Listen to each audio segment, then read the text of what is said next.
Bom, estamos aqui com essa... Começa de novo, né? Estamos com o Gregório do Vivier, não é? Essa fofura de pessoa, fofura que algumas pessoas não gostam muito, mas a gente aprecia bastante o trabalho dele. Ele vai ter agora, estreando dia 5 de maio, né, o Greg News na HBO, que vai ter uma plateia. Eu queria saber se essa plateia vai interferir no programa, você vai fazer ali uma sátira, né, do noticiário. Sim, não, essa plateia não vai interferir não, mas vai ser uma sátira do noticiário. Vai interferir assim, é como se fosse uma plateia de teatro, vão rir, vão estar assistindo. Mas não vai ter aquela coisa de ir lá brincar com plateia, não, de mexer com plateia e tal. Não. Né? Agora sim, a gente estava falando que esse tipo de programa, ele vem ocupar um espaço que está vazio e a gente queria entender por quê. Se a televisão perdeu a coragem de falar de política ou a política perdeu o interesse para a TV, o que acontece? Eu acho que tem um medo enorme de falar de política, de modo geral. As pessoas morrem de medo de serem vaiadas, esculhambadas, boicotadas. Não sei, eu acho que tem a ver com medo mesmo da televisão, de se posicionar. Mas eu acho que é exatamente por isso que a gente tem que fazer, pelo medo, né? Eu acho que o humor existe muito onde tem risco. Para mim, a piada, em geral, ela precisa de risco. Piada bem comportada não tem graça. E eu acho que é muito arriscado falar de política. Logo, também pode ser muito engraçado, exatamente por causa do risco. É por isso que a gente está indo também. Exatamente porque é espinhoso, nos interessa. E é paradoxal também, porque você pega, de repente, as maiores audiências do ano passado, elas estão relacionadas um pouco, né, aquela coisa do impeachment, então, bateram recordes, né, no dia da cobertura, e, ao mesmo tempo, não se permitem, né, mexer nisso, né, além do factual.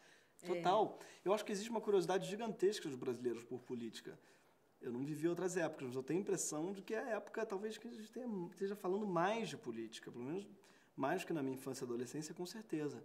Eu vejo pessoas falando de política em todos os lugares, sabe? Na academia, no bar, na escola, isso daí, tudo. Vejo escolas ocupadas por crianças, ao mesmo tempo eu vejo famílias brigando por política, eu vejo a sociedade toda discutindo muito política. Você tinha citado um dado na entrevista coletiva que era sobre como os jovens se informam nos Estados Unidos. 60%, né, se informam. Parece que 60% dos jovens nos Estados Unidos, de 15 a 25 anos, a principal fonte de informação deles é o humor. Não é nem o impresso, nem o televisivo. O humor passou a ser uma fonte de informação, a maior delas, muito considerável para os jovens. O CQC aqui acho que tinha um retorno meio parecido. Assim, tinha uma plateia que só se informava pelo programa. O CQC fez um papel muito importante também nisso, sim, de informar, de trazer a discussão para o mais palatável, transformar a discussão em algo mais palatável. Né? Que interessasse. No entanto, acabou.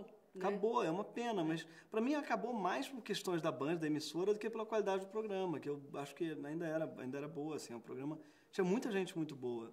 E ele cumpriu muito bem essa função, eu acho, pelo menos, assim, de questionar, de fazer as pessoas se interessarem.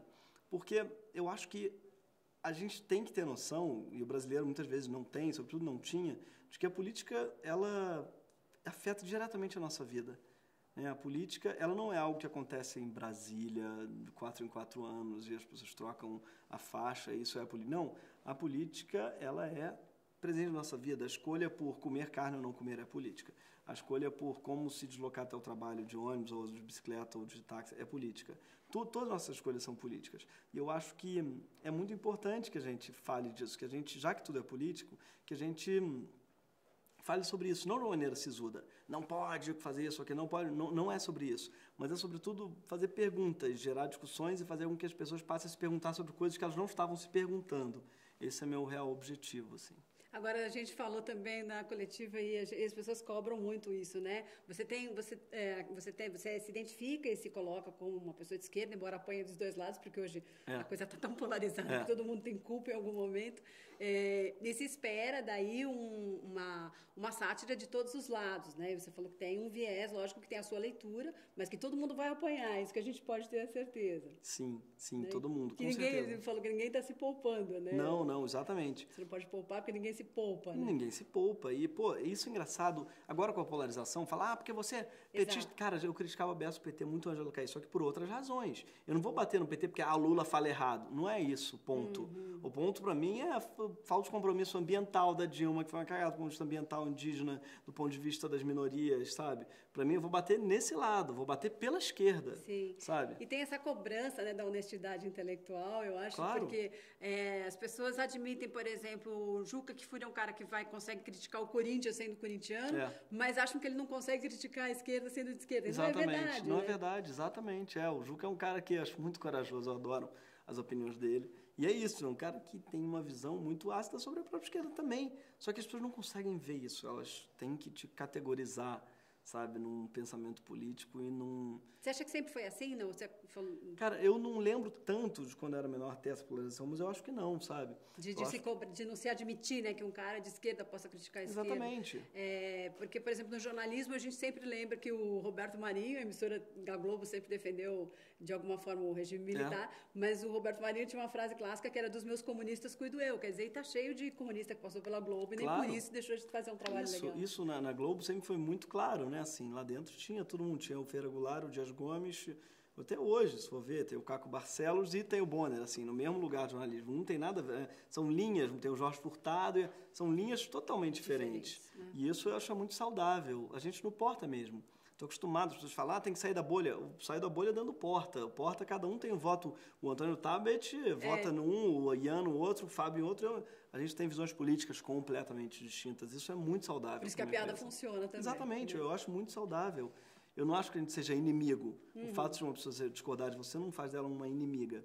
E eu acho que a gente no Brasil, talvez, acho que tem a ver com a nossa democracia ser muito recente. A gente tem uma democracia de 30 anos. Não tem nem 30 anos que a gente votou para presidente, né, pela primeira vez depois da ditadura. Então, é muito recente isso. Se você pensar que os Estados Unidos tem 220, né, assim, é algo que a gente não está acostumado à discussão política profunda, assim. A gente não tem discussões políticas, não tem o hábito do debate.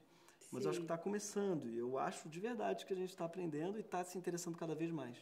Agora você vai pegar uma plateia bastante segmentada, né? Creme de la creme, MTBO, pacote mais caro e tal. É um pessoal muito bem informado, né? O próprio Roberto Rios comentou que vocês não podem ter uma coisa muito primária, né? Porque vocês estão lidando com um público muito bem informado. Você acha que vai ser muito diferente do público que você conhece pela internet, em função do Porta? Porque o acesso que o Porta tem de acesso pela internet é uma massa, né? Já não é uma coisa segmentada.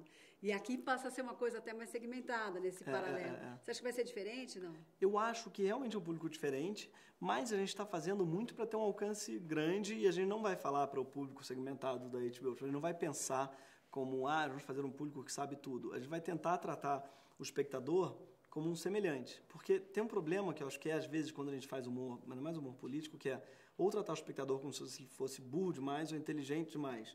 Então, ou você acha que ele é uma besta e trata igual criança, ou então você acha que ele é um gênio e fala já de taxa Selic, como se ele soubesse tudo o que é os termos. Então, esse meio termo que é nenhum nem outro, tratar ele como é que eu gostaria de ser tratado, o que eu sei sobre isso, sabe?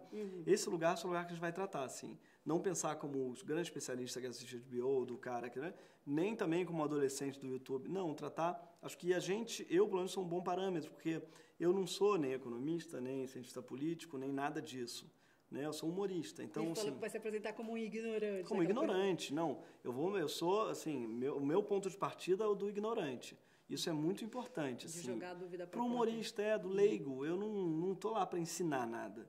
Não é isso, assim. Basicamente, o tom do programa é: olha só isso que eu descobri, que vocês também vão ficar chocados, porque eu não sabia, não sei se vocês já sabiam. O tom vai ser mais por aí do... olha o que eu descobri. Eu não sei se vocês sabem, mas eu também não sabia antes de me informarem. Sabe? Sem julgar o espectador pela burrice, pela ignorância, porque esse é o meu ponto de vista também. Entendi. Muito, muito obrigada, Gregório. Valeu, Sucesso Cristina. no programa novo. Muito obrigado, querido. Estamos aguardando. Eu tinha mais uma pergunta, mas ela ficou assim para mim.